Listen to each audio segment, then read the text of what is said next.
So hello दोस्तों, स्वागत करता हूं आपका पाइथन पोस्ट प्रोडक्ट सीरीज की एक और इस वीडियो में। तो आज ये हमारी लास्ट वीडियो रहने वाली है स्ट्रिंग फंक्शंस की। ठीक है, तो हमने ऑलमोस्ट सारे स्ट्रिंग फंक्शंस को कवर कर लिया है। तो आज मैं इस वीडियो में आपको बताने वाला हूं कि फाइंडिंग सब स्ट्रिंग्स के हमारे पास कितने फंक्शंस अवेलेबल हैं। तो पूरा जानने के लिए इस वीडियो को लास्ट तक जरूर देखें।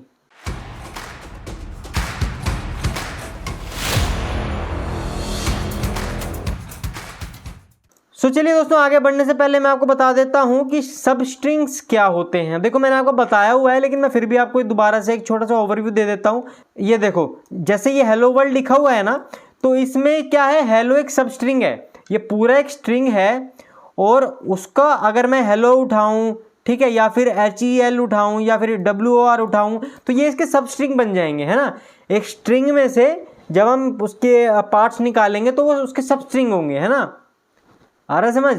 चलिए, अब मैं आपको बताता हूं कि हम कैसे फाइंड कर सकते हैं कि एक स्ट्रिंग में ये सब स्ट्रिंग है या नहीं है। ठीक है, देखो, सबसे पहला फंक्शन आता है हमारा फाइंड। ठीक है, फाइंड क्या करता है कि first occurrence of the given string, जैसे कि आ जाओ यहां पे, जैसे कि मैंने डाला माई नेम इज पुष्पा। ठीक है, माई नेम इज पुष्पा डाला मैंने। अब देखो, अब मैं देखना चाहता हूं कि नेम, चलो मैं नेम को फाइंड करता हूं। ठीक है, तो मैंने किया प्रिंट। ठीक है, देखो आप सिंटेक्स ध्यान रखना। अच्छा, इसको मैं वेरिएबल में स्टोर करा देता हूं पहले। ठीक है, मैंने एक str लिया, ठीक है, उस पर मैंने स्टोर करा दिया और यहां मैं सिंपली str को प्रिंट कर रहा हूं। ठीक है, आ रहा समझ। अब मैं क्या करता हूं, मैं डॉट फाइंड, जो हमारा फाइंड का फंक्शन है ना, मैं इसको अब अप्लाई करता हूं। ठीक है, देखो सबसे पहले आपने क्या लेना है, वेरिएबल नेम। ठीक है, वेरिएबल नेम यहाँ पे str है। ठीक है, उसके बाद लेना है डॉट। ठीक है, उसके बाद फाइंड, str डॉट फाइंड, उसके बाद पेरेंथेसिस ओपन क्लोज। ठीक है, तो इसके अंदर आपको वो स्ट्रिंग या फिर सब स्ट्रिंग पास करना है जो आप इस स्ट्रिंग में ढूंढना चाहते हो। सपोज मैं यहाँ पे नेम ढूंढना चाहता हूँ, है ना, मैं यहाँ पे नेम ढूंढना चाहता हूँ इस स्ट्रिंग के अंदर। तो नेम आप मुझे बता सकते हो कि कौन सा इंडेक्स पर है। देखो यहाँ पे स्लाइड में लिखा हुआ है ना, returns index of the first occurrence. तो यानी कि नेम में जो फर्स्ट ऑकरेंस यहाँ किसका होगा, n का होगा, है ना। तो n जोन से इंडेक्स पे प्रेजेंट होगा ना, ये मेरे को वो इंडेक्स वैल्यू रिटर्न करेगा। तो यहाँ पे क्या है, देखो m मेरा 0 पे है। ठीक है, इंडेक्सिंग पता है ना, अगर नहीं पता तो शुरुआत से वीडियो देख लो। ठीक है, मैंने सब कुछ एक्सप्लेन किया हुआ है, इंडेक्सिंग, पॉजिटिव इंडेक्स क्या होता है, नेगेटिव इंडेक्स क्या होता है। ठीक है, तो अब देखो m मेरा 0 पे है, y 1 पे है, उसके बाद 2 पे स्पेस है 3, तो तीसरे इंडेक्स पे मेरा n है। आ रहा समझ। अगर नहीं आ रहा तो कॉपी पेन पे लिख के देख लो। ठीक है, चलिए, तो यहां पे मेरा आना चाहिए 3। Error while connecting the server. चलिए, शायद ऑनलाइन कंपाइलर वर्क नहीं कर रहा है। मैं वापस आ जाता हूं अपने IDLE पे मैं आपको चला के दिखा देता हूं। ठीक है, चलिए, तो देखो फाइल में जाके मैं न्यू लूंगा। ठीक है, यहाँ पे मैंने अपना कोड पेस्ट कर दिया। अब ध्यान से देखो, स्ट्रिंग में माई नेम इज पुष्पा है, तो उसके बाद मैं फाइंड फंक्शन अप्लाई कर रहा हूँ। सो ये फंक्शन मेरे को बता देगा कि ये नेम जो है ये कौन से इंडेक्स पे प्रेजेंट है इस स्ट्रिंग में। ठीक है, अब देखो, जब मैं जैसे ही रन करूंगा ना, कुछ भी नाम से आप सेव कर देना जो भी आपका मन कर रहा हो। ठीक है, कहाँ गया। ठीक है, रन मॉड्यूल किया, देखो माई नेम इज पुष्पा, उसके बाद आ गया 3। ठीक है, ये माई नेम इज पुष्पा तो एज इट इज प्रिंट हो गया। यहाँ पे मैंने देखो ये प्रिंट str करा तो एज इट इज प्रिंट हो जाएगा, है ना। तो उसके बाद मैंने str डॉट फाइंड प्रिंट करा दिया। अब फाइंड में ये मेरे को बता रहा है कि नेम कहाँ पर है। नेम कहाँ, मैंने भी बताया ना, 0 है, फिर 1 इंडेक्स, फिर 2 इंडेक्स, फिर 3 इंडेक्स। तो 3 इंडेक्स पे मेरा n है। ठीक है, तो ये मेरे को फर्स्ट ऑकरेंस ऑफ कैरेक्टर मेरे को रिटर्न करके देगा। ठीक है, तो यही लिखा हुआ है यहाँ पे, if it is not available then we will get -1। ठीक है, अब इसमें एक और चीज ध्यान देना कि अगर ये सब स्ट्रिंग मेरे पास स्ट्रिंग में प्रेजेंट नहीं है, ठीक है, देखो अब अगर मैंने यहां पे दे दिया स्मॉल n, तो मेरे पास क्या आएगा। अब देखो यहां पे नेम तो है, लेकिन इसका n जो है स्मॉल है, इसका कैपिटल है, तो ये इस पूरे स्ट्रिंग में अवेलेबल नहीं है। ठीक है, तो अगर मेरा ये सब स्ट्रिंग इस स्ट्रिंग में अवेलेबल नहीं है तो ये मेरे को -1 रिटर्न करके देगा। ठीक है, -1 मतलब उसको मिला ही नहीं। ठीक है, देखो आ गया -1। ठीक है, ऐसे ही होता है। अब देखो, अब एक और कोई एग्जांपल ले लूँ, जैसे कि अच्छा फर्स्ट ऑकरेंस देता है ना। अब मान लो यहाँ पे भी पुष्पा लिखा हुआ है मैंने, माई पुष्पा इज पुष्पा। ठीक है, और मैं यहाँ पे पुष्पा फाइंड कर रहा हूँ, तो ये मेरे को इसका रिटर्न करके देगा या फिर इसका रिटर्न करके देगा, मेरे को बताओ। जैसे कि 0 1 2 3, एक तो 3 पे पुष्पा स्टार्ट हो रहा है, उसके बाद 4 5 6 7 8 9 10 11 12 पे स्पेस एक 13, तो एक 13 इंडेक्स पे मेरे पास पुष्पा है। ठीक है, तो ये कौन सा मेरे को रिटर्न करके देगा, 13 वाला रिटर्न करके देगा या फिर 2 वाला रिटर्न करके देगा, सॉरी 3 वाला। ठीक है, 3 पे है ना यहाँ पे। ठीक है, तो ये मेरे को 3 वाला रिटर्न करके देगा या फिर 13 वाला रिटर्न करके देगा, मेरे को आप बताओ।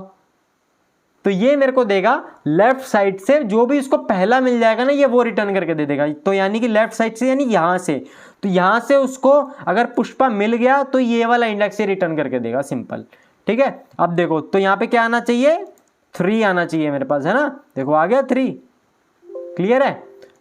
और अगर मैंने यहाँ पे कुछ ऐसा दे दिया जो इसमें है ही नहीं, तो ये मेरे को देगा -1, क्लियर है, आ गया -1।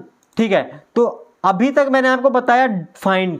देखो अगर आपको फाइंड समझ में आ गया ना, आपको नीचे के तीनों समझ में आ गए। देखो उसके बाद आता है इंडेक्स, सेकंड नंबर पे देखो इंडेक्स है ना। सो फाइंड और इंडेक्स में क्या फर्क है, देखो फाइंड में आपको ध्यान होगा कि मैंने आपको बताया था कि अगर वो सब स्ट्रिंग प्रेजेंट नहीं होगा तो ये मेरे को -1 रिटर्न करके देगा, है ना। लेकिन इंडेक्स में क्या होगा कि इंडेक्स में अगर वो सब स्ट्रिंग मेरे पास प्रेजेंट नहीं होगा तो ये मेरे को देगा वैल्यू एरर। ठीक है, ये मेरे को एरर देगा और ये मेरा प्रोग्राम टर्मिनेट हो जाएगा। ठीक है, -1 में ऐसा नहीं है, -1 में मेरे पास वो वैल्यू दे रहा है, लेकिन इंडेक्स में मेरे पास आएगा वैल्यू एरर। सो देखो मैं इसी में ही अपना अपडेट कर देता हूँ, जैसे मैंने फाइंड की जगह मैंने इंडेक्स लगा दिया। ठीक है, इंडेक्स, अब देखो इंडेक्स में मैंने किया p। ठीक है, यहाँ पे मैंने इंडेक्स लगा दिया, अब इंडेक्स में मैं फाइंड कर रहा हूँ पुष्पा। देखो आउटपुट सेम ही आएगा, फाइंड में भी 3 आ रहा था, इंडेक्स में भी 3 आ रहा है। लेकिन but the only difference is कि अगर मैंने यहाँ पे कुछ ऐसा दे दिया जो इस स्ट्रिंग में प्रेजेंट ही नहीं है तो ये मेरे को एरर देगा। ठीक है, देखो ये आ गया एरर, वैल्यू एरर, सब स्ट्रिंग नॉट फाउंड। ठीक है, जबकि फाइंड में क्या हो रहा था, ये मेरे को -1 रिटर्न करके दे रहा था, है ना। यहाँ मेरे को एरर दे रहा है। ठीक है, अब एरर दे रहा है तो इसके आगे की लाइंस एग्जीक्यूट नहीं होंगी। ठीक है, ये हम एक्सेप्शन हैंडलिंग में देखेंगे। ठीक है, डोंट वरी, जस्ट मैं आपको एक छोटा सा ओवरव्यू दे देता हूँ। ठीक है, देखो मैंने यहाँ पे टाइप किया 1, ठीक है, और इसके बाद मैंने टाइप किया 2, या फिर चलो ए टाइप कर देता हूँ क्योंकि उसमें -1 आएगा ना तो थोड़ी कंफ्यूजन नहीं होगी। मैंने ए भी टाइप किया। ठीक है, अब मैं यहाँ पे अपना वही वाला फाइंड वाला फंक्शन अप्लाई कर रहा हूँ। अब देखो पुष्पा इसके अंदर नहीं है, तो अब ये फाइंड फंक्शन क्या करेगा, ये मेरा -1 देगा और प्रोग्राम को ये एज इट इज चलाएगा। देखो ए प्रिंट हो गया, देखो मैं आपको वो प्रोग्राम भी दिखा देता हूँ। देखो ए एज इट इज प्रिंट हुआ, उसके बाद ये इसको नहीं मिला तो इसने -1 प्रिंट कर दिया, तो उसके बाद अगली लाइन भी एग्जीक्यूट होएगी। ठीक है, बी भी यहाँ पे प्रिंट हो गया। ठीक है, तो बी भी प्रिंट हो गया, तो इसके आगे अगर मेरी 1000 लाइनें होगी ना तो वो भी एग्जीक्यूट हो जाएंगी। लेकिन अगर यहाँ पे मैंने दिया इंडेक्स तो ये मेरे को एरर देगा और ये मेरा प्रोग्राम वहीं पे टर्मिनेट हो जाएगा। तो ठीक है, तो मेरा बी प्रिंट नहीं होगा। देख रहे हो, ए प्रिंट हुआ, उसको पुष्पा नहीं मिला तो इसने वैल्यू एरर पकड़ा दिया मेरे को, और उसने नीचे बी को प्रिंट नहीं किया। ठीक है, तो यही फर्क होता है इंडेक्स में और फाइंड में। तो अगर आपको ये एरर वाला थोड़ा सा कंफ्यूजिंग लग रहा है तो कोई दिक्कत नहीं है, आप बस वीडियो देख लो, समझ लो, और एक्सेप्शन हैंडलिंग में जब मैं आपको पढ़ाऊंगा तो आपको मैं अच्छे से बताऊंगा कि एरर क्या होते हैं और इसे हैंडल क्यों करते हैं। ठीक है, डोंट वरी। ठीक है, चलिए दोस्तों, तो उम्मीद करता हूँ आपको ये समझ आ गया होगा। उसके बाद देखो सेम है आर फाइंड और आर इंडेक्स। तो देखो आर फाइंड ही एक वर्जन है फाइंड का और आर इंडेक्स ही एक वर्जन है इंडेक्स का। तो क्या करता है, देखो बाय डिफॉल्ट क्या होता है वो मेरे को लेफ्ट से बताता है। ठीक है ना, देखो कि अगर मैंने यहाँ पे पुष्पा फाइंड करना है, ठीक है, मैं नॉर्मली फाइंड से करके दिखाता हूँ, तो ये मेरे को ये वाले पुष्पा का ऑकरेंस देगा। ठीक है, यहाँ पे जो मेरा पुष्पा प्रेजेंट है, ठीक है, तो ये लेफ्ट से हो रहा है। ठीक है, लेकिन मैं चाहता हूँ कि ये मेरा राइट से काउंट करे। ठीक है, तो राइट से काउंट करने के लिए ये मेरे को एक फंक्शन प्रोवाइड करता है आर फाइंड, ठीक है। तो आर फाइंड मेरे को देता है तो ये मेरे को देगा 13, क्योंकि ये पुष्पा मेरा 13 इंडेक्स पे है। रन करके दिखाऊं, देखो आ गया 13, ये वाला देखो नीचे वाला, ठीक है, ये आ गया 13, ठीक है। पहले क्या हो रहा था, नॉर्मल फाइंड से क्या हो रहा था, ये मेरे को 3 दे रहा था, यानी कि ये लेफ्ट से काउंट कर रहा था। और अब ये क्या, आर फाइंड अगर मैंने लगा दिया तो अब ये मेरे को राइट साइड से मेरे को काउंट करके बताएगा कि पहला पुष्पा मेरे को कहाँ पर मिल रहा है स्ट्रिंग में, ठीक है। और वैसे ही आर इंडेक्स भी है, ठीक है। फाइंड में मैंने आपको बताया, फाइंड में अगर ये मेरा प्रेजेंट नहीं होगा तो ये मेरे को -1 देगा, ठीक है ना। और अगर मैं इंडेक्स लगा दूंगा तो ये मेरे को एरर देगा। देखो फाइंड में -1 आ रहा है, ठीक है, और अगर मैंने इंडेक्स लगा दिया तो ये मेरे को देगा एरर, आ गया एरर, वैल्यू एरर, ठीक है।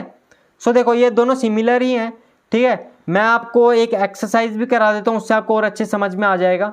देखो द अमेजिंग स्पाइडरमैन स्ट्रिंग है एक, द अमेजिंग स्पाइडरमैन, ठीक है।